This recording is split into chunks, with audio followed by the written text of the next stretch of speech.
All right, let's take a look at another sign here. And this sign video is basically a lesson on how Korean people love to use nouns when they're making a sign. And really, this whole sign basically has no grammar in it, and it's really just all vocabulary, and it's specifically Hanja based nouns that are basically all just mashed into this sign. If you look at this line of words here and this line of words here, it's very difficult to understand where one word starts and where another word ends. And I'll just start this right away by showing you where the words in this thing are. There's a word here, there's another word here, there's another word here, and there's another word here. And really, in order to understand what's going on, obviously, you really just need to know what each of these words is. So the first one, 보행, on its own, it's very rarely used in conversation, but on signs you could possibly see it. In conversation, 보행자 is very common, and putting ta at the end of that, the ta sort of makes it a person who does this particular thing. But anyways, 보행 means pedestrian. And just 보행 doesn't actually mean the person of pedestrian. It's just sort of the idea of walking, or the idea of, again, not referring to the actual person. If you wanted to actually refer to a pedestrian or a person walking, you would say, as I said before, 보행자. And this 자, it's based off of a Hanja character that refers to a person who does a particular action. But this 보행 here, I guess you could say it translates to walking, but it's really a word that you would never say. And if you ever wanted to say to walk in Korean, you would always just use the more common non-Hanja verb 걷다.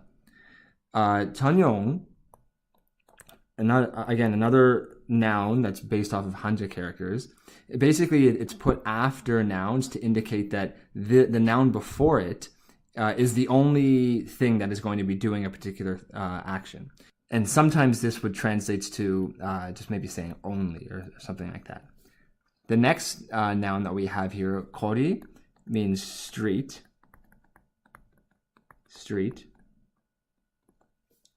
And then 시행 is probably the most difficult word on this sign. It's very hard to perfectly translate into English, but if I was going to say the verb form of 시행하다, that would translate to something like to enforce or to implement or to carry out, or basically sort of saying almost just, you could sort of overgeneralize all of those and say to do if you're going to think of a verb. And 시행, the noun, would just be whatever the noun form of to implement or to carry out or to enforce or something like that. So you could say sort of the carrying out of, or the implementation of, or the enforcement of, or something like that. So it's very hard to translate, but I'll just say, I'll overgeneralize all of those things and just say doing. And it's really not a good word to translate 시행 or 시행하다 into, but it's sort of one way to describe all of those things. And if you look at what I have here, I have, walking or pedestrians only, street, enforcement, or doing. And this whole sentence, it's not a sentence, it's just nouns all mashed together, is basically just saying, we are enforcing, or we are implementing, or we are doing a pedestrian-only street. And it's basically all, you can imagine what that is. It's a street where cars are not allowed on, and only people can walk along, and it's sort of blocked off to cars. Okay, so it's blocked off to cars, and that's really what this is saying here. I'll mark off the nouns for you. So this is actually a noun here, and this is another noun here, and this is another noun here. 금지, if you've been following my sign videos, I feel like it appears almost on every sign. It's basically saying that don't do the thing before it, or in other words, the thing before it is not allowed. I feel like I say this literally in every sign video. I'll write it again, not allowed. Well, what is not allowed? Well, we already know what's not allowed because it's already sort of described here that it's going to be a walking or pedestrian-only street that we're enforcing or implementing. So we kind of can guess already that it's basically going to say no cars, but okay, let's see how it says that. 차량 is the translation of that would be vehicle. And 출입 just means, or 출입하다, if I just write the verb form of that, 출입하다. Another word that comes up in a lot of my sign videos is sort of to enter and or to exit. And in this particular case, it's more referring to the entering of these things. Chur is actually the hanja for exiting, and ip is actually the hanja for entering. And in theory, this means to enter and to exit, but it's more commonly used just to refer to the entering of something. But that would just be the verb. If I'm talking about the noun, which just churup is, that's just sort of, I guess, entering. And if I put this whole line together, it's the entering of vehicles is not allowed. And the layman way, or the simple way to say that the entering of vehicles is not allowed, is to just say no cars, or no vehicles, or something like that. That's all that's saying there. And this is basically saying the same thing. We already know what kumji means, just saying that something is not allowed. And this jinip down here also refers to, or if I was going to say the verb form of jinip hada, that would just, again, just also, it's a difficult way to say to enter. Well, we already know that. So that's why I feel like you don't need to have this circle down here, because it already says, cars are not allowed. And this actually down here, I think it's even too vague. It literally just says do not enter. And this might be, you might see this jinip kumji on, like a fence to a farm or some sort of private property, where in general you're saying, nobody enter because this is my property and it's private property, so don't enter, and entering is not allowed.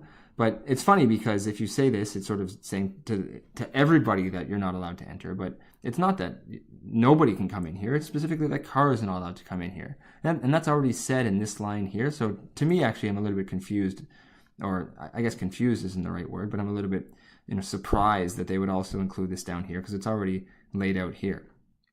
This thing down here, mapogu, gu is just a way to indicate that you're referring to a district in a particular case.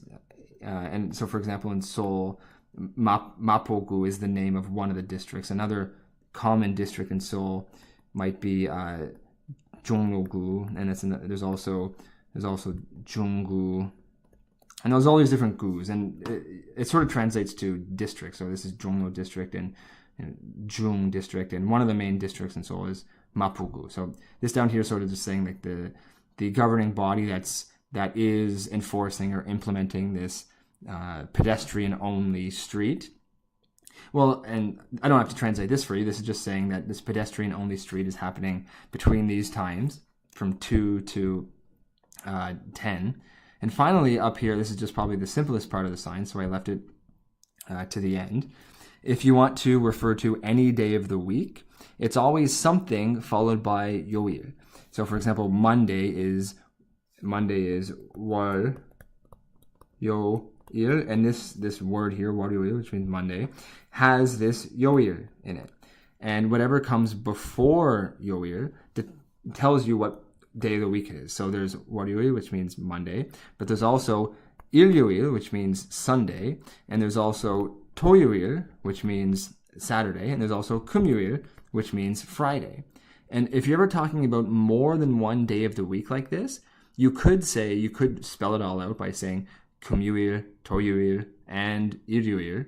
But a very common way of sort of compressing that or making that more simple to take up less space is to do it like this. And basically, because yoil would appear in this case and would also appear in this case and would also appear in this case, it's not necessary to say this kumyoil, toyoil, and iryoil every single time. So you can a very common way to say this in science and in everyday life in speaking is to just say kum, to, il, or if you're talking about how often you have class in university, you might say I have class.